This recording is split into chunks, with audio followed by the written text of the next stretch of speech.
ప్రపంచంలో వేగంగా పెరుగుతున్న మతమేంటో తెలుసా? ఇస్లాం. PEW రీసెర్చ్ 2025 డేటా ప్రకారం ఇస్లాం ప్రపంచంలోనే అత్యధిక జనాభా కలిగిన జాబితాలో 2వ స్థానంలో ఉంది. 2025 ప్రపంచ జనాభా చూసుకుంటే క్రిస్టియానిటీ 2.3 బిలియన్స్, ఇస్లాం 2 బిలియన్, నాన్ రిలీజియన్ అంటే ఏ మతాన్ని నమ్మని వాళ్ళు 1.9 బిలియన్ గా, హిందూ రిలీజియన్ 1.2 బిలియన్ గా ఉంది. 2050 కల్లా ఇస్లాం క్రిస్టియానిటీని క్రాస్ చేసి ప్రపంచంలోనే అత్యధిక జనాభా కలిగిన మతంగా మారబోతుంది. దీనికి ముఖ్య కారణం ముస్లిం సమాజంలో పుట్టే పిల్లల సంఖ్య ఎక్కువగా ఉండడం. ముస్లిం డెమోగ్రాఫిక్ ఏజ్ 24 గా ఉంటే మిగతా మతాల వల్ల డెమోగ్రాఫిక్ ఏజ్ 34 గా ఉంది. డెమోగ్రాఫిక్ ఏజ్ అంటే ఒక మతంలో ఉన్న వారి సగటు వయస్సు.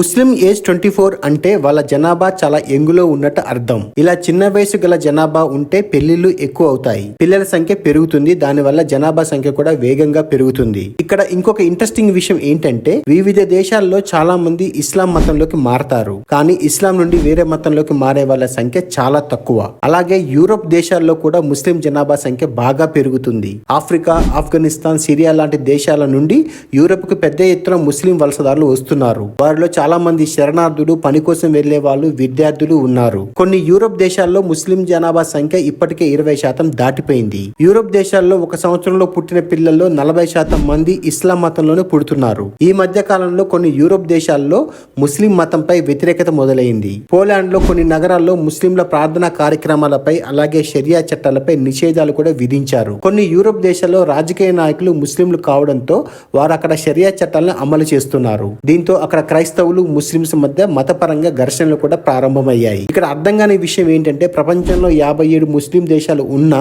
ఈ శరణార్థులు తమ మతానికి చెందిన దేశాలకు ఎందుకు వెళ్ళడం లేదు? ఎందుకు యూరోప్ లాంటి క్రైస్తవ దేశాన్ని ఎంచుకుంటున్నారు? మీకు తెలిస్తే కామెంట్ చేయండి.